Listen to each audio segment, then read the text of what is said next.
Ngayon po tayo po ay magpapatuloy sa ating pong series on Galatians. At nakita ho natin sa liham po ni Paul sa mga Christians in Galatia, maliwanag na pinagdidiinan po niya that there is no other gospel. Hindi natin ito pwedeng dagdagan, hindi natin ito pwedeng bawasan, hindi natin pwedeng ikompromiso ang gospel. Kasi kung maaalala ninyo, kapag mali yung gospel na tanggap natin, it is not really a gospel at all.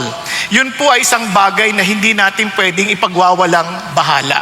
Kaya malungkot po tayo kasi marami po ngayon, hindi nila naiintindihan basically yung gospel. Kaya yung Galatians ay blessing ng Diyos sa atin.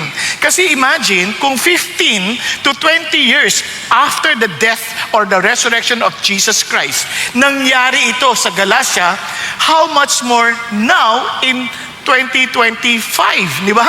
Ang layo na natin, more than 2,000 years ago. And buti na lang, pinahintulot ng Diyos mangyari yon para isulat na ni Paul na just in case you're getting confused at nalilito ka, ano talaga yung gospel, ang daling balikan. So any church or any teacher teaching other than what Paul wrote in Galatia, alam mo na kaagad na, oops, mali yan. Kaya ulitin ko, it's not the church will determine the orthodoxy of the teaching, it is still the Word of God. Kaya in this case, ang gandang chicken kasi yung gospel ng Galatia consistently parang presented maging sa Old Testament hanggang sa panahon ng New Testament. Even the other apostles affirmed what Paul was trying to express, to convey. So, importante ho yun. So ngayon, itong Galatians na to, napakaganda kasi tayo po as humans, we have the propensity to drift from grace. Yung bang nagsisimula natin, bumabalik tayo sa ating default mode. Kaya po, the book of Galatians, napaka-importante ho yan. From the first 2 chapters that we discussed, it was emphasized during our discussion. We cannot and we should never distort the gospel. Huwag natin yung babaluktutin. Huwag natin sisirain. Kaya importante, we cannot add to it. We cannot change it because it came from God. Kaya dapat maliwanag tayo, ano yung gospel. Then we are to defend it with our life. No? Talaga ipagtatanggol natin to. We are not to compromise it. We are to make sure that we are clear on what we are protecting, and we are to be convinced na ang Christianity is not about our lives. It is, I've been crucified with Christ. It is no longer I who live, but Christ who lives in me. Did you napansin, every day of our lives we make choices? Tama? And that choice, normally when we choose, it's a choice between us and what Jesus Christ wants. Okay po? And kasi kailangan paalalahanan tayo din. Ang dali tayo makalimot. Mamaya papaliwanag sa inyo. Kaya today, we will be focusing on what? On this 3rd chapter. The gospel does not contradict the law. Because when Paul wrote Galatians, ito ang napaka-importante, no? He outlines to us the truth of the gospel, which is from A to Z ng Christian life. He discussed yung pong how to enter into the kingdom and how to live as part of the kingdom. Yun ang klaro. Kaya maintindihan natin, ito yung picture ng gospel. Ito yung picture ng magandang balita. So today, we will be focusing on the law that leads us to Christ. Now, bakit may law? Yan ang makikita natin. I pray that as we understand the role of the law, we will all the more fall in love. And not only fall in love, we will all the more be in love with Jesus. Okay? Okay tayo? Kaya pakisabi sa atin mo, be in love with Jesus. Yun. Parang talagang yung buhay, ilalaban natin to. Now, tuloy tayo. Ito, 3 bagay. No? Remember the way you receive God's grace. If you experience it, realize why God gave the law and receive your new identity in Christ. Now, yung reward na remember, tayong lahat kasi makakalimutin. Now, remember, paano ko ba talaga natanggap yung biyaya ng Diyos? How did I become a Christian? How did I become part of God's family? Kailangan maliwanag sa atin yun eh. Naaalala mo pa ba? Kaya sabi ni Paul, tingnan nyo ang bigat na sinasabi ni Paul. Sabi niya rito, you foolish Galatians. Grabe no? Para ang bigat ng pagkakasalita niya. who has bewitched you, before whose eyes Jesus Christ was publicly portrayed as crucified. Yung mga salita niya, hindi nakakatuwa. Sabi niya, ano ka ba? Ay, yung mga Galacia, yun na nga. Diba? Parang, sino nangulam sa inyo? Nakita ko niya yung word, sino nangulam sa inyo? Parang sinasabi niya, you were hypnotized. Nilinlang kayo, niloko kayo. Sabi niya, sino nanloko sa inyo? Hindi yun pang-iinsulto. Yung sabi niya, you foolish Galatians. Yung, parang ang mamangmang naman ninyo. Kumbaga sa saltatan, yun. Parang, bakit? Pero alam niyo, yung salitang yun, hindi yung parang galit na galit siya, parang insultuhin silang lahat. It was a feeling of great concern. Look at this. The gospel truth was publicly displayed, publicly portrayed. Hindi mo yan maitatago. Jesus Christ was crucified. Di ba? Hindi yan, parang alam mo yan even in history, what Jesus did on the cross. Kasi ang mga manloloko, maraming itinatago, hindi lang idinidisplay lahat ng bagay. Ang dami lang fine prints na nilalagay, ang dami lang mga hindi sinasabi.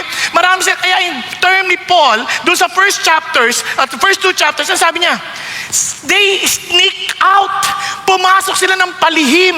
They were bringing out teachings na ayaw lang i-expose sa lahat. Pero kung if we are after the truth, it is very clear. It is publicly portrayed. Are you following? Andyan na yan. Hindi mo pa sabihin, hindi. Kasalanan na natin if we're not checking. Kasalanan natin if we're not reading. Ilan sa inyo nagbasa na ng Galatians? Napaulit-ulit. O, tinan nyo? If we're serious about the gospel, dapat binabasa na natin to. Hindi yung, dito na ako pinanganak, tama na yan. Ito na sinabi ng tatay ko. Ito na sinabi ng nanay ko. Ito na sinabi ng ibang tao. Paano kung mali yung pinagsasabi nila? It only shows sometimes that we are not really loving the truth. Kasi sabi sa Thessalonians, alam nyo, ba't sila naloko? Because they do not love the truth. Pag hindi mo mahal ang katotohanan, even God Himself will send a deluding spirit so that you may believe what is false. Type nyo ba yan? Be honest. Talaga bang mahal natin yung katotohanan that we want to understand? What I'm trying to say is this, ganun tayo kadali makalimot. Ang dali natin makalimutan sa Jesus Christ was insulted on the cross. Ang dali natin makalimutan na Jesus Christ suffered on something that He did not commit, about a sin that He did not commit. Kaya it was publicly portrayed. Nagkakadilihan?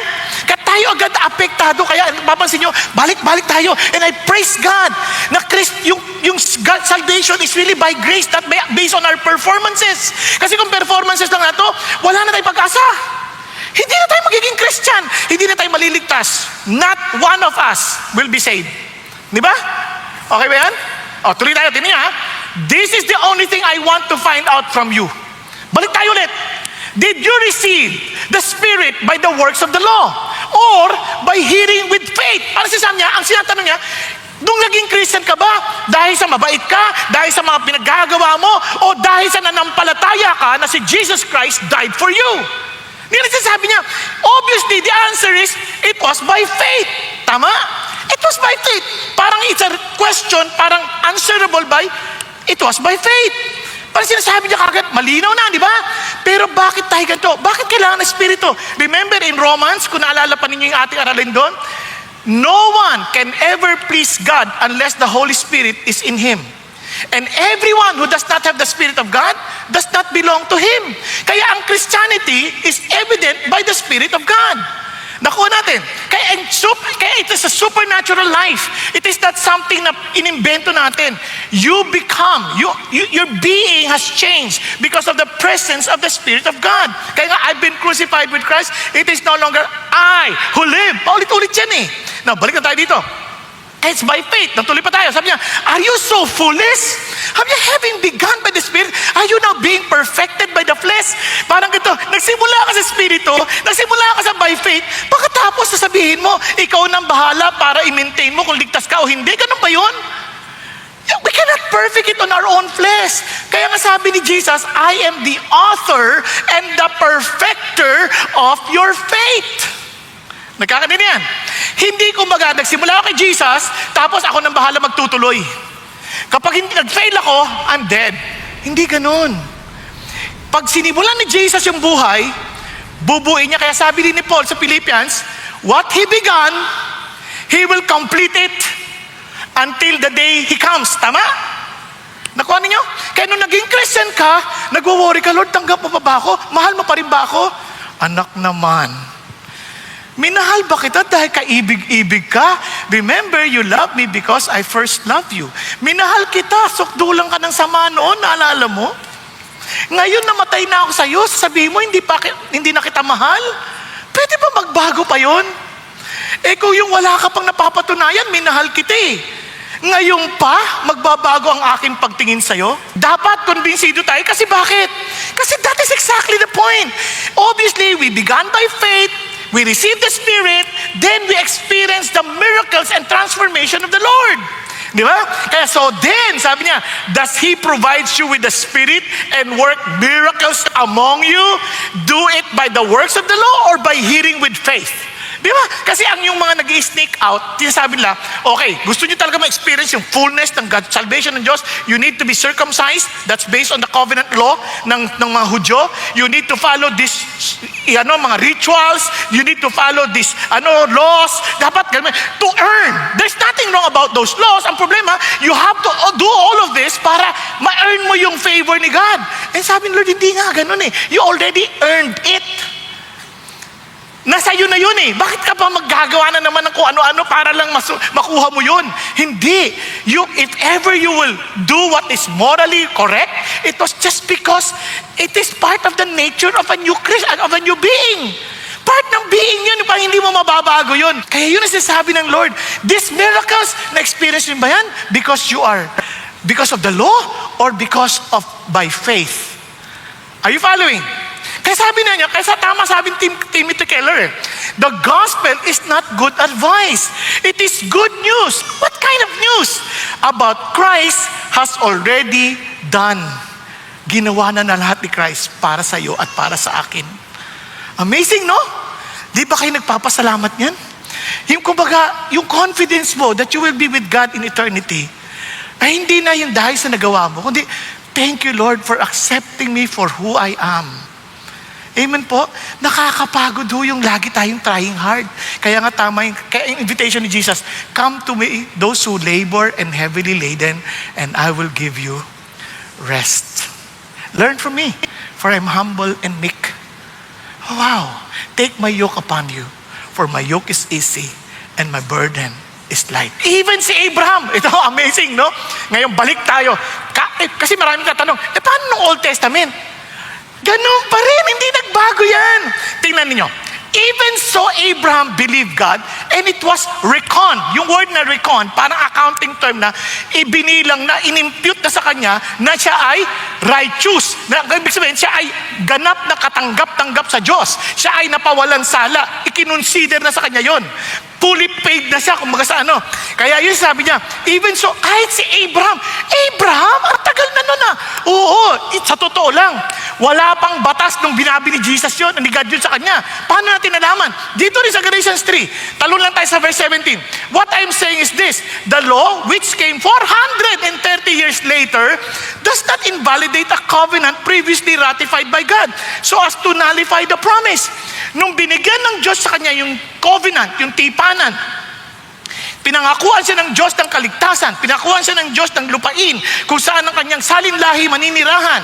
Nung pinangako sa kanya ng Diyos ang kalangitan, ano sasabi ng Lord? 430 years, wala pa yung law. Humawak lang siya sa pangako ng Diyos. Anong ibig sabihin? Totally ang focus niya, si God. Hindi yung ano yung magagawa ko para ma-please ko si God. Hindi. Si God lang ang focus ko. Wala nang iba. Naintindihan? Andiyan pa tayo. Kaya balik tayo. Kaya sabi niya, imagine, wala pa yung law. Ito pa. Brethren, I speak in terms of human relations. Even though it is only a man's covenant, yet when it has been ratified, no one set it aside or its condition to it. Ano sabi niya? Yung nagawa ng covenant si God, kasi noon, yung covenant, yung mga kontrata, kapag na-ratify na, ibig sabihin, pag napagtibay na, may witnesses na, hindi mo na pwedeng baguhin yan. Hindi mo na kung sa panahon natin, ganyan na nga eh, di ba? Hindi mo pwedeng basta baguhin yung kontrata. Pag napirmahan mo na yan, yung kontrata, may witnesses, yan na yung kontrata. Hindi mo pwedeng baguhin yan. Noong panahon nila, mas mahigit. Kasi yung mga Hudyo, noong panahon na si God nakipagkontrata kay Abraham, hinati yung hayop. Ang idea, sino man sumuway, doon, hahatiin din yung katawan into two. Kaya may blood covenant na tinatawag. Pero when God did that covenant with Abraham, pinatulog din si Abraham. Si God lang ang dumaan sa gitna. Kaya it was only the Lord giving His own Son, Jesus Christ, whose body was broken for you and for me. Yun ang covenant ng Diyos. Wala tayong part doon. Kaya sa atin, recipient lang tayo ng blessing ng covenant. Nakuha ninyo? Sobrang, wow! Amazing! Sabi niya, hindi na yan pwedeng baguhin. So balik tayo sa 7. Sabi niya, therefore be sure that it is those who are of faith who are sons of Abraham. So lahat ng nanampalataya, the way Abraham did, yan ang mga anak ng Diyos. Kaya ang tawag sa kanila, the scripture foreseeing that God would justify the Gentiles by faith. Nakikita niya na in advance. Yung mga hentil tulad natin, they will also be saved, similar to how Abraham got saved. Paano daw? Preach the gospel beforehand to Abraham saying, all the nations will be blessed in you. Kaya makita niyo sa Genesis 12, hindi ko na babasahin, at Genesis 22. Sabi niya, lahat ng mga bayan mapapagpala dahil sa iyo because your example will also be the same way these people will receive their salvation. It's by faith in the promise of God. Okay, Ben? Naniniwala ka ba sa promise ng Diyos? Now, kung naniniwala ka, iyo yan. Ito, tinan niyo. So then, those who are of faith are blessed with Abraham, the believer. Tayong mga tumanggap sa pangako ng Diyos. Yes. Now, let me ask you this. Huwag kayong mahihiya dahil lagtas yung katabi nyo. Kahit, kasi sarili yung conviction ha. Naniniwala ka ba may buhay na walang hanggan ka na ngayon? Pakitaas sa kamay. Oh, good. Masin nyo, marami hindi pa nagtaas sa kamay. Okay lang yan. At least alam mo kung ano yung kalalagayan mo. Now, marami sabihin, ang yayabang naman ninyo. Alam nyo na, may buhay kayo walang hanggan. Yun ang sabi ng Lord eh. Oh, alam nyo, hindi lang si Paul nagsabi niyan. Kaya alam nyo yung consistent eh. Pati si John. Tingnan nyo si John. Kung tinanggap natin ang patotoo ng tao, ang patotoo ng Diyos ay higit na mas matindi. Sabi niya, kung tinanggap, dahil yung testimony ng Diyos, ito na dyan ka. Malungkot siya, no? Dapat nandito siya eh. Yeah? For the testimony. Sabi niya, dahil yung patotoo ng Diyos ay ito. Nagpatotoo siya tungkol sa kanyang anak. Na ang sino mang nananampalataya sa anak ng Diyos, meron siyang patotoo sa kanyang sarili. Na ang sino man na hindi nananampalataya sa Diyos, yung patotoo ng Diyos, ay ginagawa siyang sinungaling. So pag sabihin mo, kung yung patotoo ng Diyos, hindi mo pinaniwalaan, para sinatahasan mong sinasabi, sinungaling ka agad. Nakuha? Ayan. Because he has not, dahil hindi siya naniwala sa patotoo ng Diyos na ibinigay niya tungkol sa kanyang anak. Nasusundan natin. Now, ito mga tindin. Sabi niya, ano ba yung patotoo ng Diyos? Ito ang patotoo ng Diyos. Na nagbigay ang Diyos ng buhay na walang hanggan. At ang buhay na yan ay nasa kanyang anak. Ang sino mang may anak ay may buhay. Ang sino mang walang anak ng Diyos, wala siyang buhay. Ito mga bagay na to sinulat upang kayong mga nananampalataya sa pangalan ng anak ng Diyos, para malaman mo na ikaw ay may buhay na walang hanggan. Now, naniniwala ka ba na ikaw, ayon sa patotoo ng Diyos, na kapag si Jesus nasa sa iyo, ikaw ngayon ay may buhay na walang hanggan? Tama? Kung nandyan na yung buhay na, kung wala si Jesus, wala kang buhay na walang hanggan. Pag hindi ka naniwala, bagamat tinanggap mo si Jesus sa buhay mo bilang iyong Panginoon, hindi na ikaw nabubuhay, kundi si Jesus na nabubuhay sa iyo, tapos hindi ka rin naniniwala na may buhay kang walang hanggan, ano sinasabi mo tungkol sa Diyos? Ha? Sinungaling! Ang kapal naman ng apog natin para sabihin yan. Kaya isipin nyo kung naniniwala tayo sa sinabi ng Diyos at nandiyan si Jesus sa buhay mo, ano meron ka?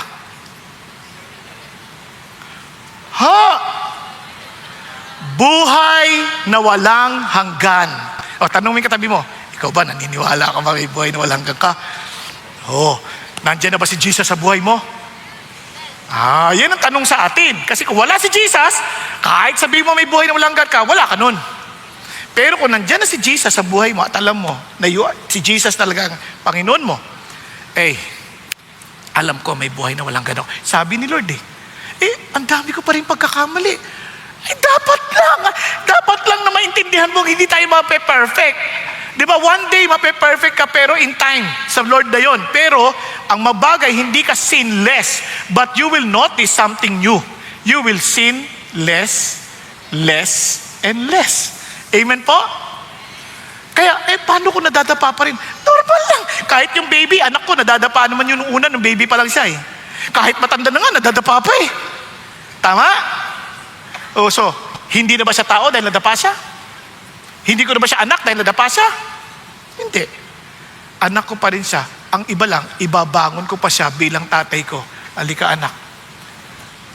At tayo'y magpatuloy maglakad. Hello? Yan ang Christian life. Yan ang Christianity na sinasabi ng Panginoon. Di ba ang sarap isipin yan? So balik tayo. Sabi niya, for as many as the works of the law are under a curse, for it is written, cursed is everyone who does not abide by all things written on the book of the law. Sino mang hindi sumunod sa kautusan ng batas, sinusumpa yan. Kaya sabi niya, to perform them. Yan ay hindi, kinote yan ni Paul sa Deuteronomy 27:26. Sabi niya, so anong ginawa ni Jesus dito? Ine-explain ni Jesus, sabi niya, hindi niya tinanggal yung curse Tingnan niyo for as many as or the works of the law under a curse, for it is written, cursed is everyone who does not abide by all things. So, in other words, pag hindi tayo sumunod, cursed tayo. And ang problema, hindi tayo makakasunod talaga. As if God is looking for perfection. Kaya sinabi ni James ito, si James naman nagsabi, for whoever keeps the whole law and yet stumbles in one point, he has become guilty of all. No, wag na tayo lumayo. Sa 10 commandments na lang ng Diyos, yung 10 commandments, ilan sa inyo naka-perfect? Sinusumpa ka ayon sa Bible. Diba? Di tapos na tayo lahat. Walang perfect, kahit ako, hindi naman ako perfect. In other words, we are cursed. We are cursed. Kasi sabi ng Bible, Christ, buti na lang, Christ redeemed us from the curse of the law. Paano niya tayo ni-redeem from the curse? Paano niya tinanggal yung sumpa sa atin? Ganito, having become a curse for us. What? Hindi niya lang inalis. Siya na ang pumalit sa pwesto natin. Sa halip na ikaw at ako ang masumpa, kinuha niya yung sumpa sa kanyang sarili. Kaya nga sabi niya, He became curse for us. For it is written, cursed is everyone who hangs on a tree. Yun ang dahilan kung bakit He had to be crucified on the cross, publicly portrayed, para maintindihan natin that He took the curse from us. Instead na tayo, siya na. Pero mo biglang wala ka ng sumpa. Theologically speaking, yung standing mo biglang naging ayos. Psychologically speaking, biglang nagkaroon ka ng kapayapaan. Kaya sabi ng Lord, in order that in Christ Jesus, look at the words, the blessings of Abraham might come to the Gentiles so that we would receive the promise of the Spirit through faith. Ano yung sinasabi ni Lord? That Abraham is blessed with the city built by God. And we're blessed that we will be there also in eternity. A city founded by God Himself. Yung blessing ni Abraham, blessing mo din. Atin na yan. Kaya very confident tayo to come to God in prayer. Confident tayo to ask God kung ano yung guidance sa atin just to keep us safe and talagang parang at peace. Kaya nga yung relationship na yan, hindi lang pang eternity. Pati ngayon, na-experience mo na siya. Amen po? Kaya sinasabi ko sa inyo nasabi niya, now that no one is justified by the law. In other words, hindi ka mapapawalan sala because of the law. Before God is evident, for the righteous man shall live by faith. Maging sa ating pagpapasalamat sa pagkain, by faith. Maging sa buhay natin, by faith. Kaya hindi na tayo natatakot anuman dumating kasi we are living by faith because we know that our God is faithful, because we know that our God loves us, because we know God gave Himself for us. He died for us. He loved us so much. So we need just to follow His instruction. Wala tayong talo. Kaya iba ayaw sumunod sa Diyos. Bakit? Kasi nagdududa sila Balikan mo yung cross. He died for you. Hindi siya nag-iisip ng anumang masama para sa'yo. Nag-iisip siya yung best para sa ating lahat. Kaya sabi ng Bible, however, the law is not of faith. Bakit? Kasi may action, ikaw, yung law, parang gawin ko to, para sigurado ako ligtas. Hindi ka by faith. By sight ka. Kaya sabi niya, he who practices them shall live by them. At hindi mo mape-perfect. Kaya sabi ni Lord, now the promises were spoken to Abraham and to his seed. And he does not say to seeds, hindi yung ibo Israel. So as referring to many, but rather to one. And to your seed, that is Christ, Jesus. Ano sabi niya? What I'm saying is this, the law which came 430 years later does not invalidate a covenant and previously ratified by God so as to nullify the promise. So sabi ng Lord, for if the inheritance is based on law, it is no longer based on promise. Kasi based on law na eh. Sabi niya, but God has granted it to Abraham by means of a promise. Binigay ng Lord yan dahil nangako siya. Wala pang napapatunayan si Abraham. Kasi si Lord nakafocus siya kay God. Now, bakit may law pa? Ayan. Kaya realize why God gave the law. What was God's purpose? Kaya yun yung tanong din niya eh. Why the law then? Bakit may law? It was added because of transgressions, having been ordained through angels by the agency of a mediator until the seed would come to whom the promise has been made. Bakit daw? Binigay yan kasi sa kasalanan. Ano ibig sabihin ni Paul? Para i-reveal yung sin.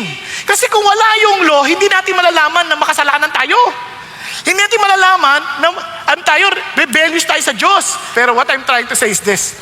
Ang punto dyan, dahil makasalanan tayo, we need to know who are sinners. Kumbaga, at hindi lang yun, nare-restrain tayo, para napipigilan tayo na gumawa ng mali. Kasi kung walang law, ay yari na tayo dito. Sa totoo lang, ang gulo na natin. Ngayon, ito sasabi ng Lord. Kaya nga, in-ordain niya. Ngayon, sa paniniwala ng mga Hudyo, yung law, para ipakita nila na mas makapangyarihan yung grace kasi yung law, dumaan pa sa maraming mediator. Una, natanggap ni Moses, pinadala ng anghel, at pagkatapos, yan ang mediator, until the seed would come. Hanggang dumating yung seed, pasa-pasa, maraming nag-deliver. Angel to Moses, Moses to the people of God. At kaya sabi niya ni Lot, paano pagkakaiba? Now a mediator is not for one party only. Maraming dinaanan. Pero yung promise, si God lang. Si God lang. God and Abraham. Same thing with us. We became Christian hindi dahil sa agency of man, tapos ikaw, hindi. It's something personal. God is inviting you and you have to respond to God. Hindi ka kailangan mag-respond sa akin. Kay God ka mag-respond. Nakuha niyo, when you heard the message, it was the Lord speaking to you, not me, but you have to respond directly to God. Kasi isa lang ang mediator, si God lang, si Jesus lang. Ang sabi, there's only one mediator between God and man, si Jesus lang. Nakuha? Andiyan pa kayo? Kaya maliwanag dyan, sabi niya, only one. So ano siya sabi dito? So, kung ikaw ay yung law, mas less, hindi siya, kaya mas superior yung promise kasi multiple steps, multiple parties, multiple mediators. Pero kaya yung law napaka-indirect, napaka-distant, at requires a lot of mediators. Samantalang yung promise ng Diyos, yung kaligtasan natin, yung grace, diretso. Now, tuloy tayo. 21. Ang sabi niya, is the law the contrary to the promises of God? May it never be. For if a law had been given which was able to impart life, then righteousness would indeed have been based on law. Kung yung law pala, magiging righteous na tayo, edi, di na natin kailangan ng grace. Hindi na kailangan si Jesus. Pero hindi eh. Natuloy tayo. But the scripture has shut up everyone under sin, so that the promise by faith, yung pangako, in Jesus Christ might be given to those who believe. Kaya doon mo intindihan, if we understand fully na wala tayong maidadagdag doon, yung promise tatanggapin mo lang, ay, sobrang ginhawa. Kaya tayo, ulitin ko ayos ang ating relationship kay God, hindi dahil sa performance natin, kundi dahil sa ginawa ni Jesus sa krus para sa atin. Are you following? Kaya ang kulit-kulit ni Paul. Tuloy pa tayo. But before faith came, we never kept in custody under law, being shut to the faith which was later to be revealed. Ano sinasabi niya? Yung law, nag-e-expose sa atin. Parang Parang MRI. Ang MRI. Pagka nagpa-MRI ka, malalaman mo yung problema mo. Pero hindi ka magagamot. Iba yung procedure ng paggagamot. Parang katulad ng sabi ng yung anak niya, napilayan. In x-ray, kita nga, bali yung buto. Pero, yung x-ray, hindi nagpapagaling ng pagdudugtugin ulit yung buto. Ganon din ang ginawa ng law. Ito yung law, nalaman natin, makasalanan tayo. So, kailangan natin ng solusyon. Si Jesus yung solusyon. Nakuha? Yun yung good news. Tapos, sabi ganoon, kaya ano pang ginawa ng law? Ginawa niya, custody. Yung word na custody, para kang binantayan. Nilagay ka sa isang kwarto, para hindi ka magkasala. Kasi parang, ang lakas mo, parang sobrang nawabaliw ka na, nananakit ka na. Ang gagawin niya sa'yo, yung law, lalagay ka doon para kang nilagay sa kwarto. Tapos nilock. Para hindi ka makapatay. Para hindi ka makasakit. Yun ang ginagawa ng law. It restrains us. Hindi pa natapos doon. Sabi niya, therefore the law has become our tutor. Yung word na tutor dito, hindi ka pareho ng tutor natin na parang tuturuan tayo. Tapos, hindi ganon. Yung dito, yung word na tutor, para siyang guardian or babysitter na matapang. Yung parang hindi siya magulang, hindi siya yung nanay mo, tatay mo, siya yung bantay na madalas sasapakin ka pa. Sumunod ka. Parang ganyan, di ba? So, ikaw upo, parang pagsasabi, sit na kaagad, gano'n. Wala kang magawa kasi tapang eh. Kaya, sabi niya, yan, para malaman mo, kailangan mo si Jesus. Kasi hindi natin magawa eh. Parang si Jesus ngayon, eto na siya. Hindi na based doon sa traffic light, siya na nagsabi, come. Naka niyo? Kaya yun na yung sinasabi niya. Kaya we are to believe. Kailangan naman, sabi mo, totoo ba yan? Marunong ba yan? Ba't ako susunod sa kanya? Hindi. Kasi nga, yun yung pinaka-nirepresent doong law noona. Kaya para pumunta ka kay Jesus. Kaya we are now justified by faith. And because of that, bakit natin nagagawa yun? Because we already received our new identity in Christ. Bago na tayong nilalang. We are no longer the way we used to be, but we are now a new creation. Kasi sabi ng Bible, tignan nyo, but now that faith has come. We are no longer under tutor. Wala na yung tutor. Diretso na tayo. Ano na tayo? You are all what? Sons of God through faith in Christ Jesus. Dahil kay Jesus, ano daw tayo? We are now what? Sons of God. Hindi na tayo employers, hindi na tayo performers, hindi na tayo spiritual orphans. Tayo ngayon ay mga anak na ng Diyos. Kaya importante yung pagkakasali na yan. Now, hindi lang doon natapos. Sabi rito, for all of you who were baptized into Christ have clothed yourself with Christ. Wow! Mula ngayon, hindi ka na naked. Wala ka nang dapat ikatakot na may tinatago ka pa. Because every time God looks at you, He sees you as Christ. Because we were clothed. Di ba? Clothed by Christ Himself. Ha? Hindi pa natapos yan. Grabe. Ito pa sinabi niya, there's neither Jew nor Greek, neither slave nor freeman, neither male or female, for you are all one in Christ Jesus. Grabe naman. Ibig sabihin, we are all united in Christ. We are all equal in the sight of God. Hindi sinasabing wala nang lalaki, wala ba? Hindi sinasabi yun. Sinasabi lang, in terms of how God sees that, wala nang favoritism. We are all equal in His sight. Because everyone now is being seen as, again, one body in Christ. Hindi ka na nakikitang individual, nakita ka as one body in Christ. Ang sarap ata nun, all one in Christ Jesus.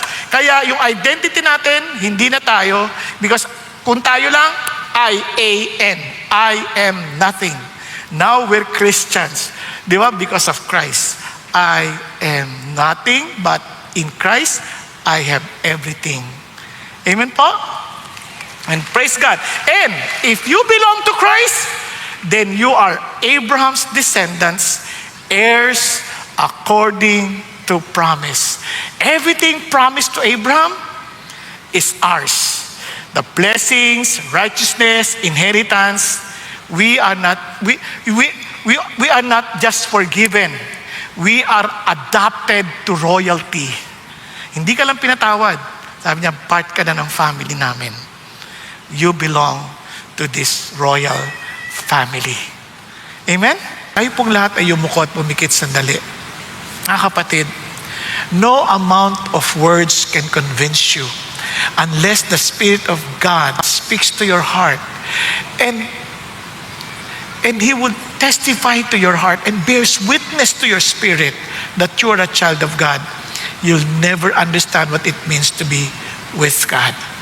Kaya mga kapatid, I pray that you will open your heart and say, Lord Jesus, thank you for dying on the cross for me. Thank you for taking the curse from me.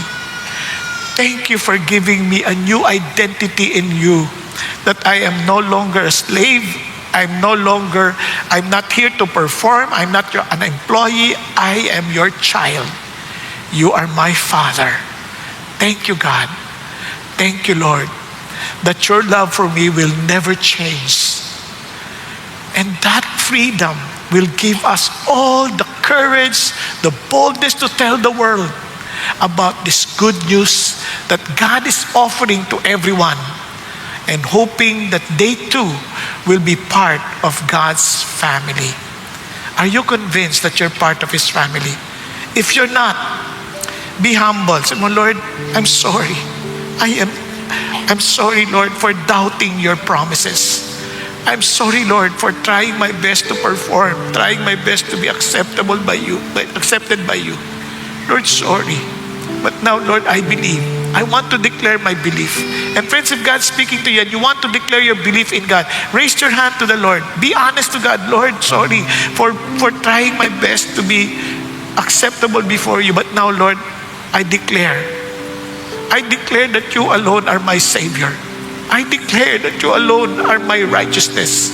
Thank you, Jesus. For those who raised their hands, would you please pray this prayer? Lord Jesus, take over me, as in control me. Lord, lead me, reign in me. I accept your invitation. Lord, I accept, Lord, the truth that I'm no longer children of this world. I'm part of the children of the world. I belong now to you, Lord Jesus. Thank you, Lord, for dying for me. Thank you for giving me a new identity. Thank you for freeing me from trying to become good before you, because you place your goodness upon me. Thank you, Jesus. Thank you, Lord. You are indeed my living hope. Lord, I pray, give me the courage, the boldness to tell the world about this new life that you have given me. And allow me, Father God, not only to say it, but to live it out. In the mighty name of your Son, Jesus Christ, I pray to bless every family represented here and allow all of us, Father God, to live as your children. Lord, confident enough of your love. In Jesus' name, amen.